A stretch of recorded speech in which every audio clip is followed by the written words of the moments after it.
everybody, this is Candice coming to you with another interview video. I was able to interview Oluwole. His Twitter handle will be up next if you wanna if you wanna see who he is.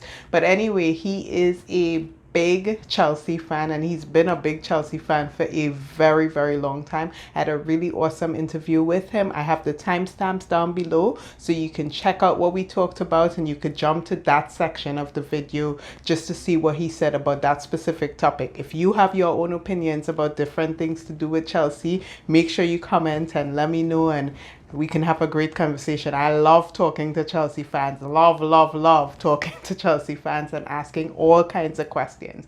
Anyway, like, comment, subscribe, do what you do, as I'll be bringing you multiple interviews. I'll try to probably see if I could also bring you like previews and reviews of matches. I know we have our big Leeds match tomorrow. I'm so scared right now. I think that Bielsa guy is just gonna come for us. But anyway, see you guys next time and enjoy the interview.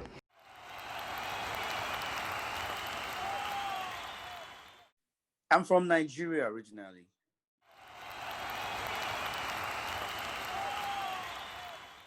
Okay, so um, in my dad lived in London for a while, so I don't know where he lived particularly, but he comes home and he has this nice blue jersey in Chelsea jersey.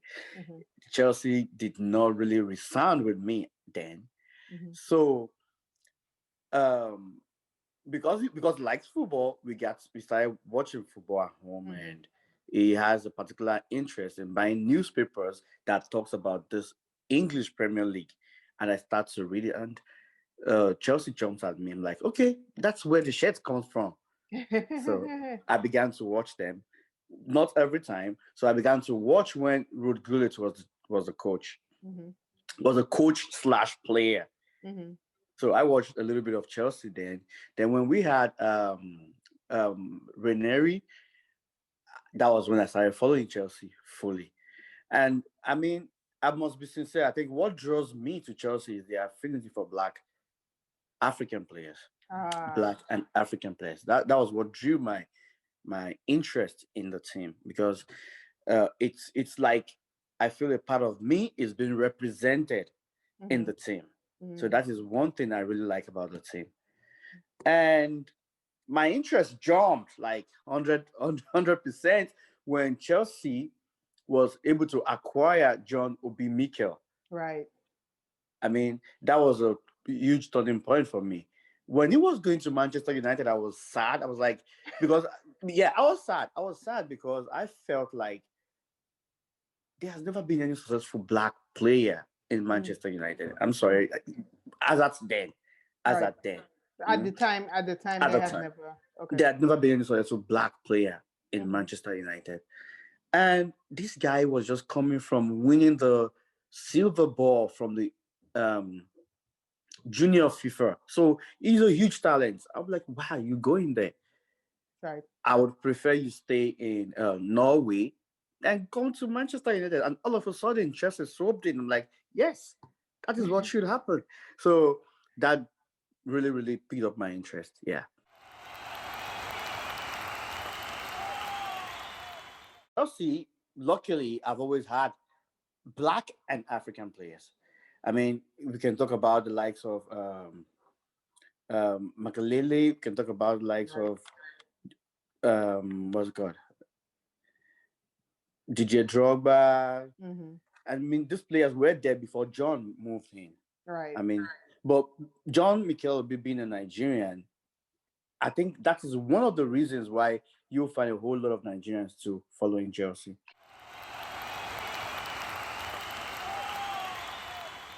Yeah, I do notice that, like, even on Twitter, I think a lot of people who I didn't even probably knew were Nigerians. Mhm. I'm kind of just realizing, wow, there's a lot of Nigerians There's a whole following lot him. of so I grew up in Nigeria, and Arsenal is mightily popular in Nigeria. What do you say? What is it? Arsenal. Oh, Arsenal, yeah. So I don't know why, but they have a huge following in Nigeria. Is it So because back in the day they were like with Henri and stuff, they were much better than they are now? You know, I I I don't know why. I don't know why.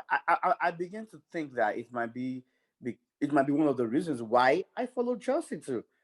You know, but if I look at it, I know Chelsea has a huge following. Immediately after uh, Roman Abramovich bought into the Chelsea idea, Mm-hmm. it became a huge club everywhere.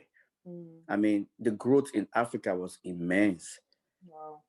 So I think that was one thing. But for Arsenal, I can't really pinpoint. Maybe okay. So Nigeria loves attractive football too. We have a very good team. Maybe it could be the style of play. It could be the Mm-hmm. way Arsenal plays under Arsene Wenger. They play Mm-hmm. free flowing, nice football. Mm-hmm. That could be one of the reasons. Hmm.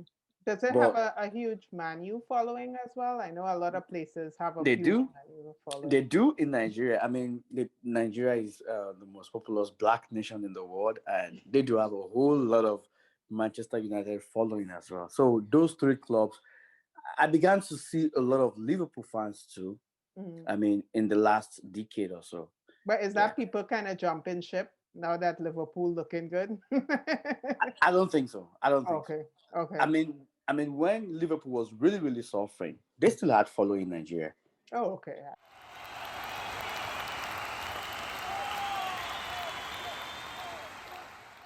Who would you say is the best African player? Let's start with African. Of the Okay. players of the players that played at Chelsea, who would you say is the best African player?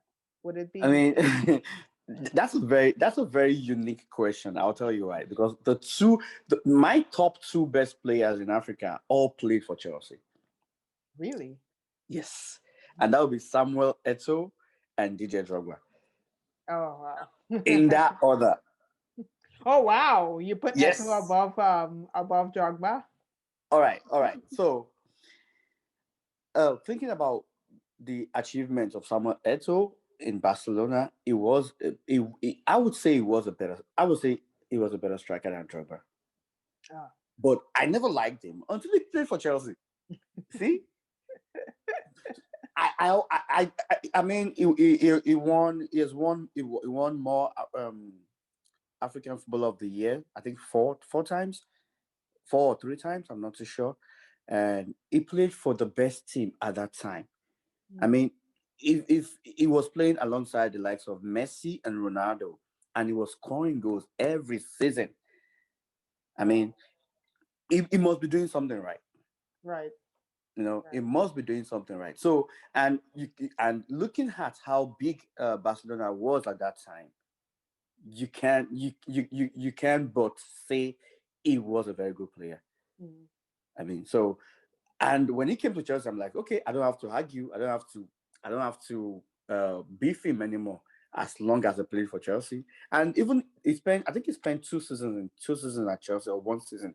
I'm not too sure, and it was of good service to Chelsea too. Mm.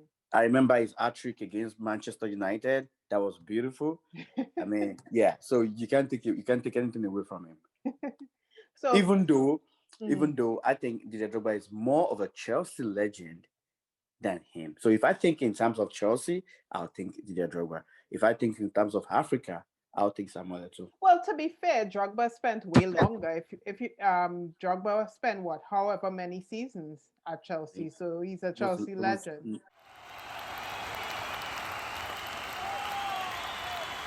This is my opinion. The first 15 minutes, uh, we were moving the ball perfectly. Hmm. Then they came back. Then they had the first 15, 20 minutes, and they had the rest of the first half. But the second half, we played them out of the park. Hmm. And and looking at how Tottenham is being a London rival, I think we had a good performance after watching the match again. Mm? Hmm. So my opinion is Mourinho, being a very tactful coach, came with a game plan, Hmm. and he perfectly executed his game plan. What, to park the bus? You know, Okay, I wouldn't say pack the bus. I'll tell you why I wouldn't say pack the bus. I wouldn't say pack the bus because we have been beneficiaries of Mourinho's style before. Yeah. And I don't call them pack the bus. I call it a tactical play. He knows if he tries to score early, he's gonna get played out of the pack. Mm-hmm. He knows that we have free-flowing players. He knows. So what he did is curtail them, make sure they don't get to play their game. That is what the game plan was, and it was perfectly executed. That's on Tottenham side. On Chelsea side, we sized them up the first 10, 15 minutes. Then the second half we came out and played good football. But we did not take risk, which I think is what Frank Lampard needs to inject in his game. Now we're playing with 2-8s. Yesterday we played 2-8. We played with Mason Mount and Kovacic as 2-8s. Mm-hmm. I think those two players should be given a little bit of freedom to take risk. Mason Mount did it with that shot from outside because they kept doing the same thing. The Tottenham players expected them to do the same thing, keep passing the ball in the opponent's place. Maybe we should try taking shots. Maybe we should try a little bit of dribble in the box and move with the ball.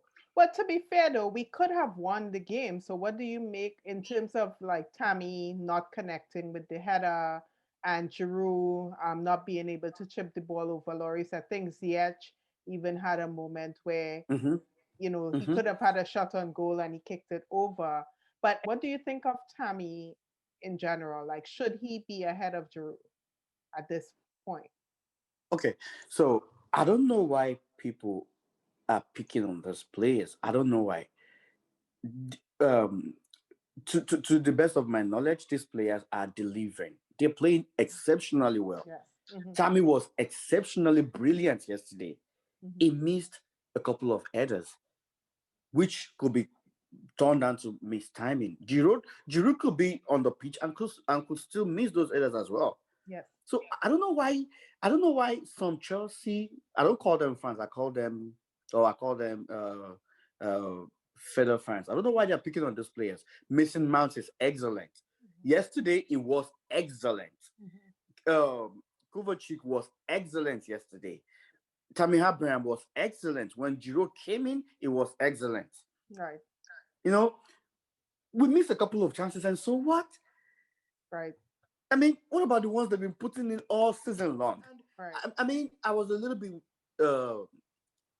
unhappy with Kante yesterday, and I think this is why. Initially, it was getting run over by Ndombele in the middle of the park. I mean, like 2-3 times. I'm like, what's going on? Why are you letting this guy run you over? And I mean, in the second half, there was nothing like that. Right. I think people were saying that Ndombele played for like 45 minutes, but after that, he kind of was out of the match. And I guess he eventually just got taken off.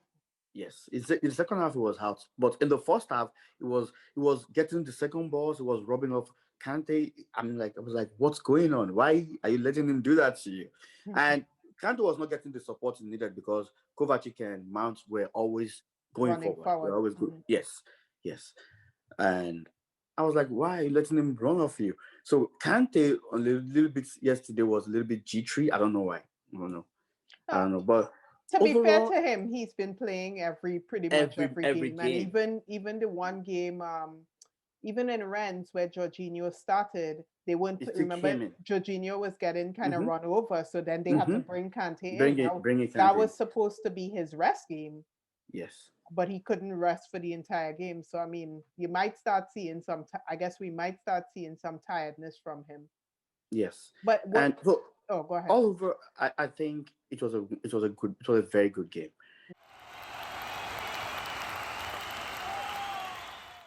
Will you say then that our fans tend to have like these unrealistic expectations? Like they expect us to win every game, and if we don't win, then people are extremely critical?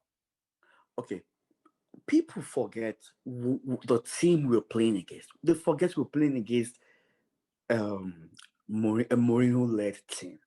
Mhm. A team in his character. How was it? How difficult was it for team to come to Stamford Bridge and beat us when Mourinho was a coach? Mm. It was extremely difficult. That is what Mourinho is building with Tottenham right now. Mhm. So he's building a very, very tough team. They are going to be very difficult to beat. They might not win the league.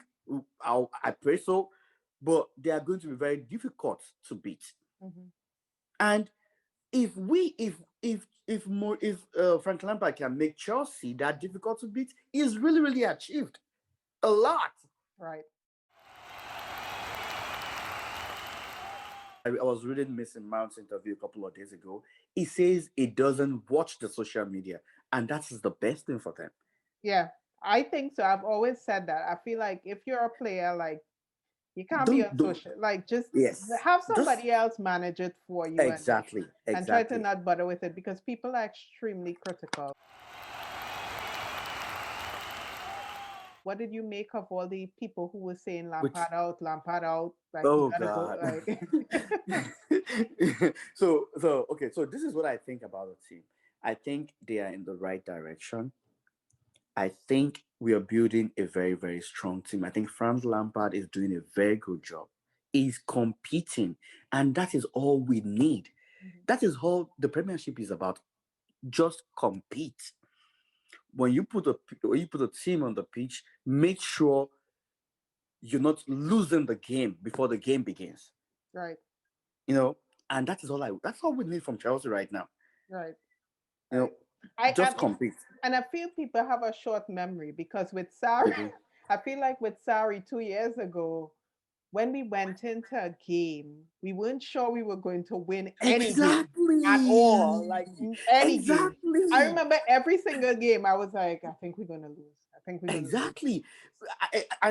But with Frank Lampard now, we go into matches with huge Conf- expectation. yeah, confidence too. That's the sign that we are in an upward trajectory. That's Mm, what I think. That is what I think. So I am yesterday's match. I was excited to see beautiful football, right, but with Mourinho, he's not going to get beautiful football. He's not going to play. right, He didn't play. He's right, not going to play because people kept saying, "Oh, it was a dull match." It's dull because the other team was not playing. right, exactly. We kept attacking, and we get to the end. We get to their half, and we don't know what to do with the ball anymore because it just sits down there. Well, there's no space to do anything, There's no right? space. That is why it was boring. And Right. and surprisingly, a team that has scored 17 goals in the last few matches. Tottenham has scored 17 goals in the last 4 or 5 matches, Right.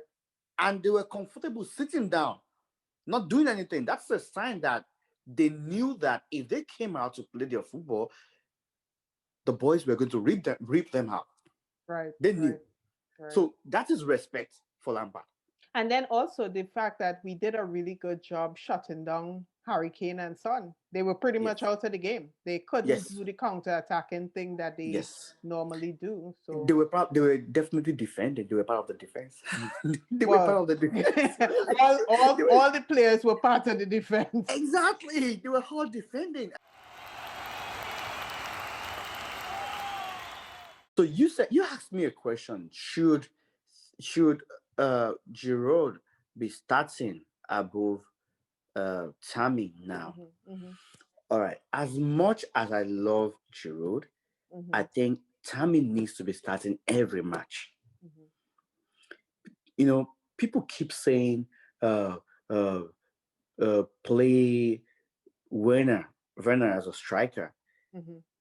Werner needs space. Werner is not a striker that that is okay. So Werner is not like Aguero, for example. Aguero does not need space. He plays in tight corners. Werner needs space to run to. Right. Look, look at his goal that was disqualified. That is typical Werner. That is it. It needs space. That is why, to me, it's better off on the left. Hmm. Hmm. If you play Werner as a striker, he will keep coming back all the time. look at our matches where maybe Pulisic started and Werner played as a striker. You'll probably see him in the middle of the pitch mostly, Right. because it needs space to run through. It needs space. It needs space to run. That's the kind of person he is. So I sincerely believe that Tammy is well suited for us as a striker than Werner. Mm. Mm. The best way you can play Werner as a striker is to play him as a first nine, So so you he can okay? move around. So he can move around. So he can move around. He can move around the place Right. as a first nine. That's the best way to play Werner as a striker. But this is not saying he can't play as a striker. Mm-hmm. But I just think at this moment, Tammy is being suited. Now, against Tottenham, I would have brought Giroud in earlier than that. Right. Right. Maybe around this, because it was coming like 7, 8 minutes. I think I would have, he yeah, came in like 70 something, whereas I 7, guess 8 everybody expected him to come on either earlier than that. at halftime or at least the 60th minute. Mm-hmm. Yes, the 60th minute would have been perfect, because already Tammy has already missed 2 headers at 60th minute. So between 60th and 78th, when he came off, he missed another one. So I just think Giroud should have come in earlier than that. But I'll still say Tammy up front. Obviously, Chelsea's name is being thrown around with, the team that could win the title. Do you think we could win it this season? Okay. I'm going to use elimination method. Liverpool is not going to win the league. Right. I said so at the beginning of the season. I said the Premier League is the toughest team in the world. When you win the league, you buy more players. Mm-hmm. That is how to win the league. That's how to win That's the how league. to back keep to back. winning. Yeah, how to keep winning. When you win, you buy more players. Mm-hmm. That's how it has worked in the past for Chelsea, for Manchester United. Mm-hmm. So Liverpool is not going to win the league. Manchester City is not going to win the league. They'll be close up there, but they're not going to win. So it's between Manchester United is not going to win. Right. They'll be right there, maybe the top 4 teams. So it's between Chelsea, Tottenham, and yeah. Would you put Leicester in there? No. Okay, so you think that it's coming down, this season comes down to Chelsea and Tottenham? Yes. Okay. I'll give Tottenham, but I don't want them to win the league. Well, I guess when you consider squad depth, though, yeah. I mean, to be fair, we have a deeper squad than Tottenham. Remember, Tottenham is that team where technically, if Kane gets injured, which he does almost every season, gets injured for some period of time, is almost like if they're not as strong anymore. They're not, but they have Mourhino, who is a very good tactician. All it needs to do is do not concede. Then wait for your chance, like they had against Chelsea. They almost won. Right. Then wait for that little bit of chance. That is all he needs to do. Mourhino is a matured coach. He knows how to get this 1-0 wins. 1-0 wins. And that's the most important thing with a club like with a team, with a league like the Premier League. 1-0 wins are very, very important. Right. And I look at all of the coaches in this top team that I talked about now. He's the best.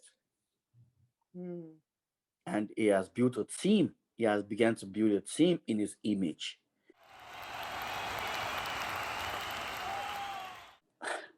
Okay, so let me put it this way. I want us to win the group first, so that we can get a chance of playing hopefully not a stronger team. Right. But if Chelsea can get to the quarterfinal, I'm good. Okay. I'm good. If we get to the quarterfinal, I'm good. Yes. Okay, so you would think that we've accomplished something if we could at least get to the quarterfinal. It's a step. Okay. It's a step in the right direction. Yeah. If we get to the quarterfinal, if we get to the semifinal, then Frank Lampard has done an exceptionally good job. So the best thing that could happen to Chelsea this year: win the FA Cup, hopefully, win the FA Cup, try and win the league, even if you come short, come second, then get to the quarterfinal of the Champions League. It's a huge achievement. It's a huge achievement coming from Frank Lampard. Yeah.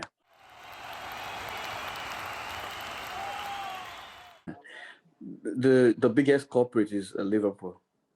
It is not the turnaround time. It is their failure to invest in players. Right. It is not the turnaround time. But they can hold on to the turnaround time and say that's the reason. But the reason is they did not buy players. Right. So they've been going 2 seasons with the same players. With the same players. Right. It is not the turnaround. It's those players are overworked. And if they did not have if it was not for COVID, they wouldn't have gotten Jota. Right. You know, Jota was just a last minute buy. So their problem is they did not buy players. And I'm happy because I'm not disappointed. I told myself, I said, if Liverpool don't buy players, they're gonna get walked all over. Because that's the way the Premier League is. Look at every team that has won back-to-back Premier League. They invest heavily once they win. You have to.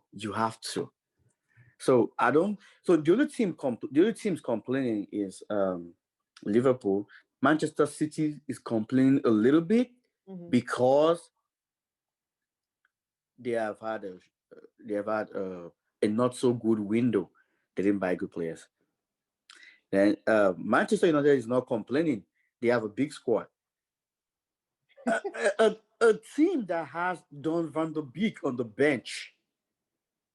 I'm surprised they're saying they didn't buy enough players. They have about 4 or 5 central midfielders. They didn't even need Van der Beek. They didn't even need him. Yet they splashed £40 million on it. The brain. Yeah. But it's a Chelsea player. To me, it's a Chelsea player.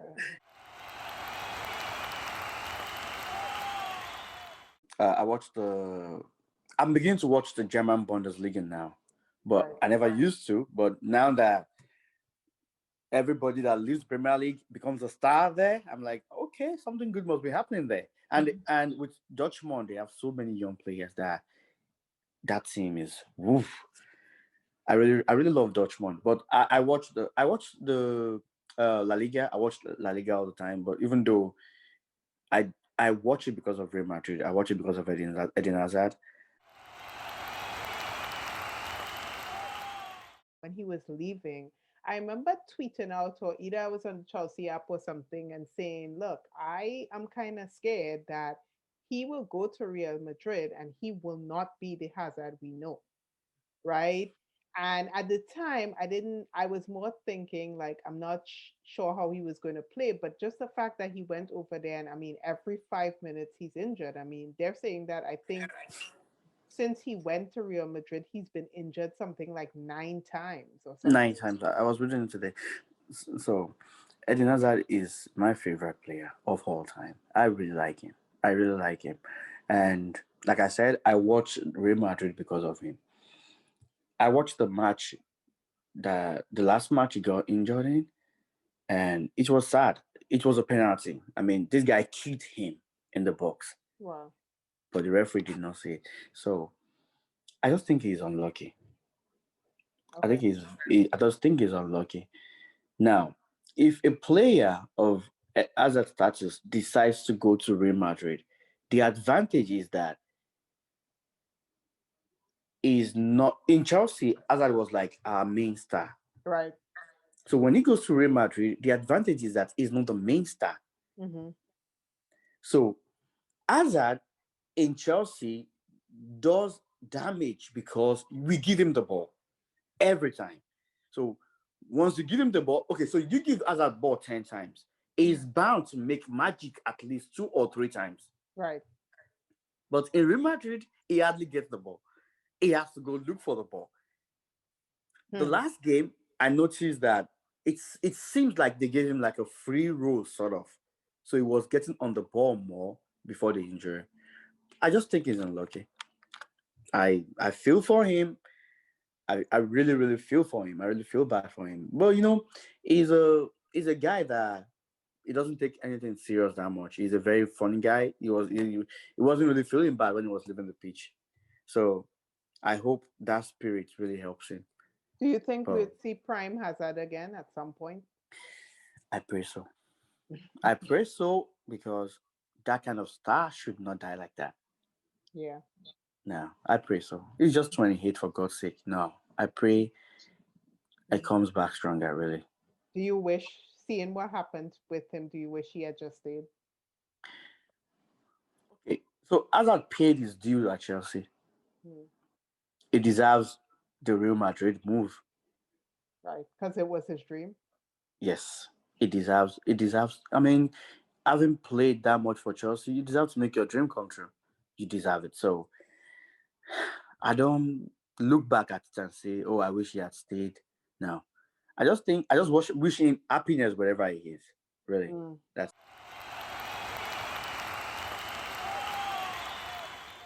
What do you make about Mendy? Like, I feel like, man, after Kepa, boy. So every time we had Kepa last year, at the back of my mind, I feel like we're playing minus a guy. Right. Yeah.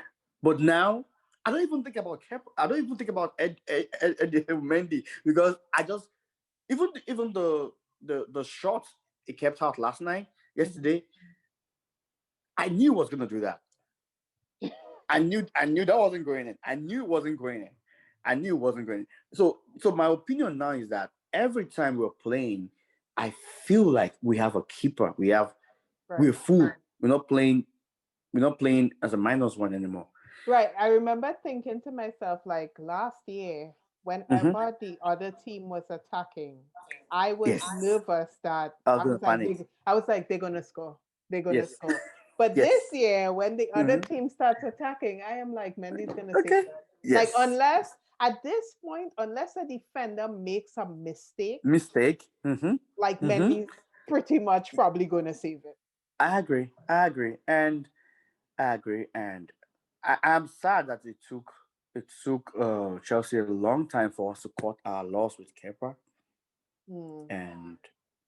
and get a new keeper, because I sincerely think whoever brought Kepa, whoever made Kepa the most expensive keeper. Sorry.